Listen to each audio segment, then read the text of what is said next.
Ang ingay dito sa tapat namin. May sabungan, daming mga sasakyan.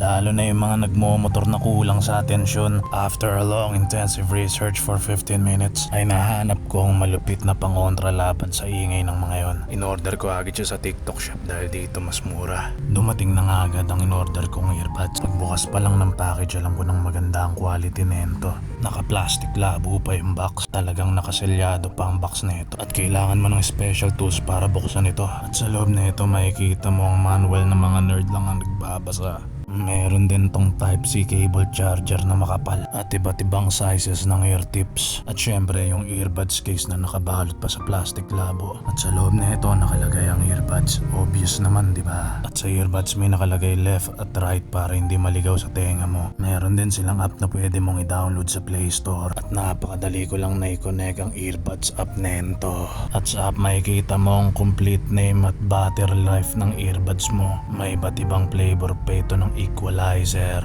Matinding bass nga pala ang pinaka-feature ng earbuds na to. Kaya susubukan ko agad sa napakabigat na tugtog na alam ko. Grabe, ramdam na ramdam ko talaga ang bigat ng kanta ni Kuya Will dito. Ang kinagandaan pa dito, fit na fit ang earbuds sa tenga ko. Kaya kahit anong headbang ko sa bigat ng tugtog ni Kuya Will, hindi matatanggal ang earbuds sa tenga ko. Meron din palang top controls ang earbud na to at pwede mong i-edit sa app nila. Para sa mga gamer, meron itong gaming mode at tinesting ko na nga ang top control nito kung gumagana nga. Gumana naman. Medyo may delay lang pero gumagana naman. Mabisang feature to lalo na kung malayo ka sa cellphone mo. Napaka-convenient talaga ng earbuds na to. Pwede mo rin agad ilipat yung kanta kung gusto mo kahit hindi mo nahawakan ng cellphone mo. Para sa palaging tinataguan ng earbuds nila, meron itong find device feature kung saan tutunog ito na parang bomba ng mga terorista sa Counter-Strike. Kaya kung gusto mo nito,